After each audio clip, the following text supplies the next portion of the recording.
Congress పునరేకీకరణ, BRS ను వీడి సొంత గూటికి వస్తున్న లీడర్లు, అసెంబ్లీ ఎన్నికలకు ముందే చేరికలు షురు, అధికారంలోకి వచ్చాక మరింత జోరు, త్వరలో 9 మంది ఎమ్మెల్యేల చేరిక, గతంలో వీళ్ళంతా కాంగ్రెస్ లో పనిచేసిన వాళ్ళే, బీజేపీ నుంచి కూడా కాంగ్రెస్ పాత నేతలు రిటర్న్ టు హోమ్ అంటూ మొత్తం మీద తెలంగాణ రాష్ట్రంలో కాంగ్రెస్ పాత వాళ్ళు ఎవరైతే ఉన్నారో బీజేపీలో చేరిన వాళ్ళు గాని ఆ తర్వాత బీఆర్ఎస్ పార్టీలో చేరిన వాళ్ళు గాని తమ సొంత గూటికే రావాలని భావిస్తున్నారంట.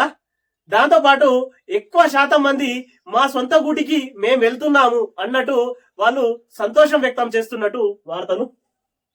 2వ పేజీలోని వార్త ఇది. కాంగ్రెస్ లోకి కేకే, తీర్థయాత్రకు వెళ్లినోళ్లు తిరిగి ఇంటికి రావాల్సి వచ్చిందన్న ఎంపీ. మొత్తం మీద కాంగ్రెస్ లో కేకే కూడా బీఆర్ఎస్ లో కీలక నేతగా మెసిగిన కేసీఆర్ కు అతి సన్నిహితంగా మెసిలినటువంటి మన కేకే గారు కూడా కాంగ్రెస్ నుంచే వెళ్ళిన వాళ్ళు ఇప్పుడు మళ్ళీ తన తీర్థయాత్రలకు వెళ్లేసి కాంగ్రెస్ కు వస్తున్నట్టు. అంతకు ముందు ఎర్రవల్లి ఫామ్ హౌస్ లో కేసీఆర్ తో భేటీ, పార్టీ వీడొద్దన్న బీఆర్ఎస్ చీఫ్ తిరస్కరించిన కేకే. రేపు రేవంత్ రెడ్డి సమక్షంలో కాంగ్రెస్ లో చేరనున్న విజయలక్ష్మి ఐకే రెడ్డి.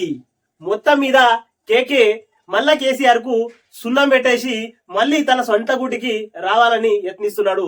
ఆయనతో పాటు తన కూతురుతో పాటు ఐకే రెడ్డి కూడా రేపు రేవంత్ రెడ్డి గారి సమక్షంలో కాంగ్రెస్ లో చేరబోతున్నట్టు వార్త ఇది. 2వ పేజీలో